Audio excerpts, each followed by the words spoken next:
just want to do a little preface for this video. And anyway, here's the finished product, and I'll still publish one more with some music. So anyway, just playing it.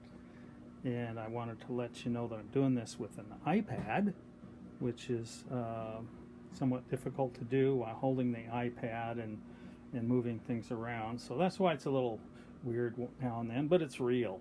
And also I wanted to show you the amp that I'm going to be using. Right here, this crate. It's a nice little amp. Oh, might as well throw in my pride and joy. I bought this in 1967. And then I have a little Marshall over here. Papa will take you outside in a little bit. Not now. That's my main squeeze right now. So anyway, oh, I got these guys up here too. So there you go. I'll come back after this video and do a little plunking. Here's the box I finally chose for this neck. And anyway, I thought it was all wood, but I found out when I cut in here that it was the ends are pressed cardboard. Anyway, it's paper. So what I did is after I cut out, I used a little hobby saw and then a coping saw to cut across here, and then use my file to smooth it out and size it. And then I took super glue, and it's the really thin stuff, and let it soak in here to hold all that paper fiber together, so it'll make it pretty stiff in both sides. I also added these little corner pieces. Just made a square and cut it diagonally, and this is plywood, so it'll take on a screw better than just your regular wood because of the way it's put together. So anyway, still have to cut a hole for the jack, and we'll see how that goes. I'm going to try something new, at least new for me. The pickup I was going to use on here, I was going to do it under the saddle. Typically they go in here, this guy here.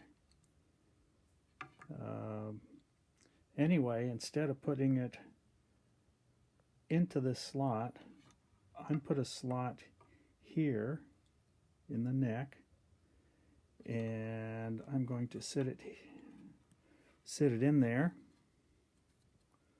Oh boy, big hand. Anyway, I'm going to sit it in that slot, and then the top comes on and gets screwed down, and it'll hold that into place. And we'll see if it works. Okay, I'm now going to drill the holes for the strings to come through on the butt end. I have it marked out where I want to drill, and I've set up my drill press so I can put it in such and drill down through at an angle. So anyway, I wanted to show you how at least I do it. If there's a better way, let me know. But this seems to work for me.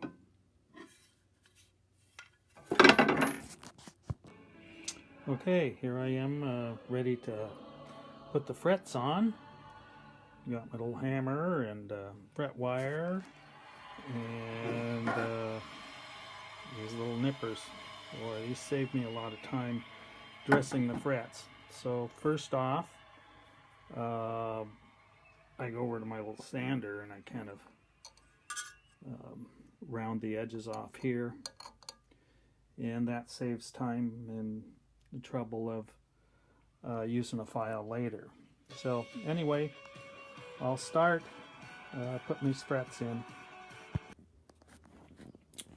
Well, bounce forward in time.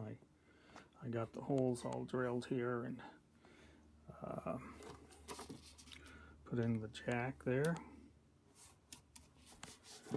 And I can show you the wiring if it needs to, but it's no big deal. It's just has the pickup underneath, right underneath here, actually. And so we'll see how that works. I put one string on, had to dig around for scraps.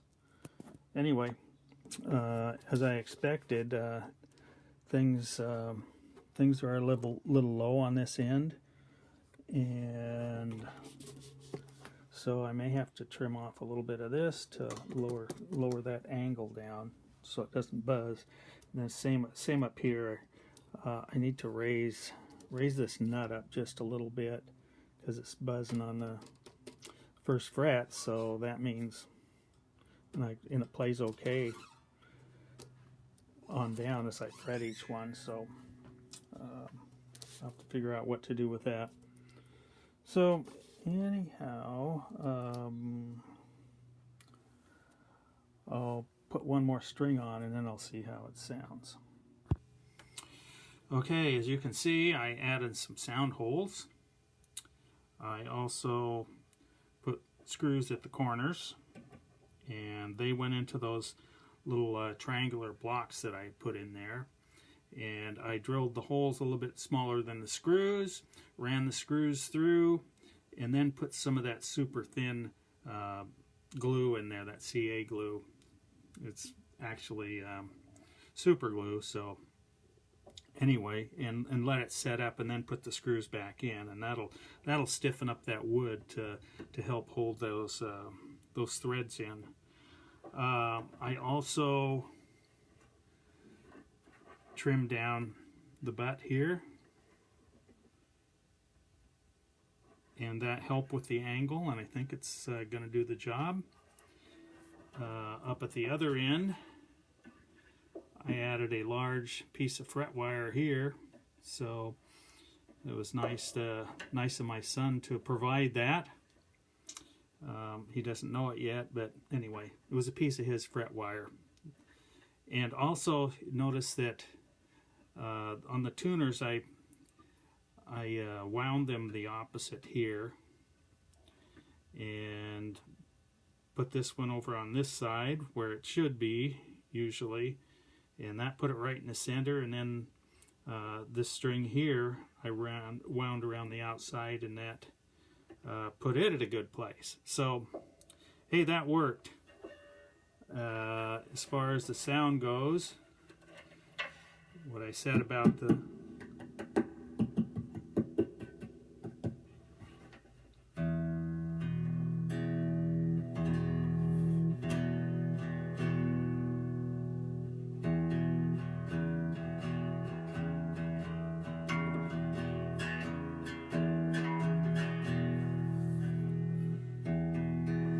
play something a little more later, but anyway, that's how it's sounding right now.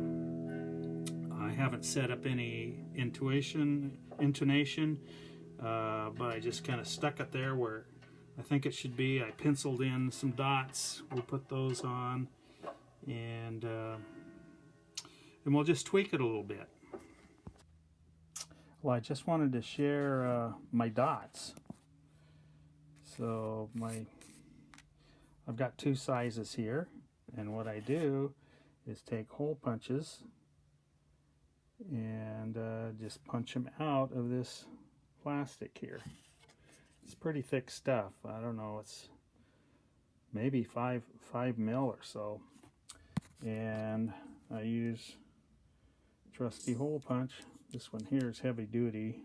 I used to be a preschool teacher and punch a lot of holes, so I got that heavy duty one, and then I got this small one to do the small holes. So I do the small on the side and the larger one on the face of the fretboard.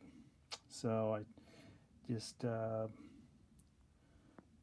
inset these inside of a hole that just a depression. It's not really a hole. I just use a flat face drill and put it in the spot where I want it, and then super glue these babies in. Well, here we are. I got the dots on. There's those, and on the side, yeah, a little slower.